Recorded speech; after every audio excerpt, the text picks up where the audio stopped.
5 देखिए, कह रहा है दिखाइए कि निम्नलिखित बिंदु है संरेख है, कोलिनियर है। तो कोलिनियर के लिए कई सारा कंडीशन है, ठीक है।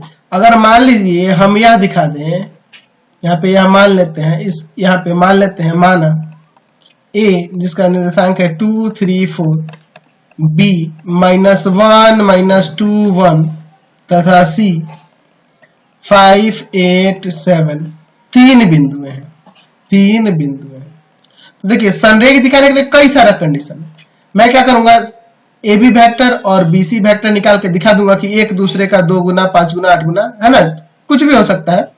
तो उतना टाइम से इसके कारण से संरेख है। अगर vector A B vector B C का लैम्डा टाइम्स हो गया तो ये संरेख हो जाएगा। या और दूसरा तरीका है, दूरी सूत्र से भी हमने देख लेंगे, इसकी दूरी इसकी दूरी और फिर इसकी दूरी निकाल के किसी दो का योग तीसरे के बराबर होगा तब भी संरेख है। लेकिन हम लोग यहाँ पर बात कर रहे हैं दिक् अनुपात, दिक् कोसाइन, इन्हीं सब का बात कर रहे हैं।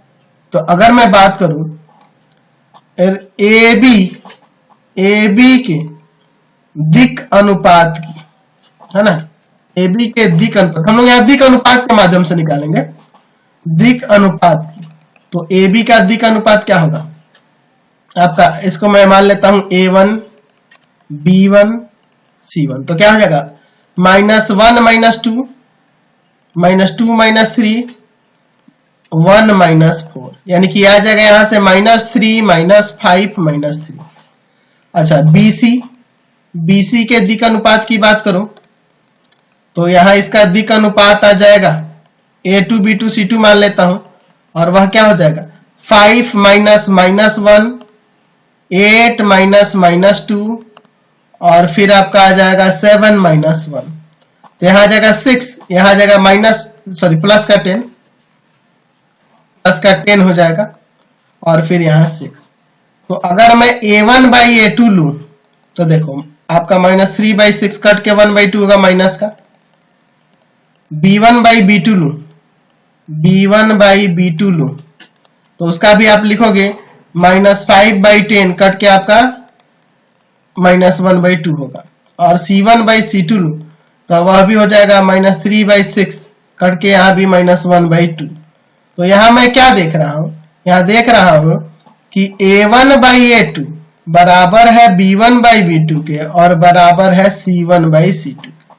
तो ये अनुपात बराबर हो रहे हैं। इसका मतलब कि ABC संरेख है। अब कहोगे कि सर अनुपात बराबर होने का तात्पर्य तो हुआ कि बीच का कोण 0 है।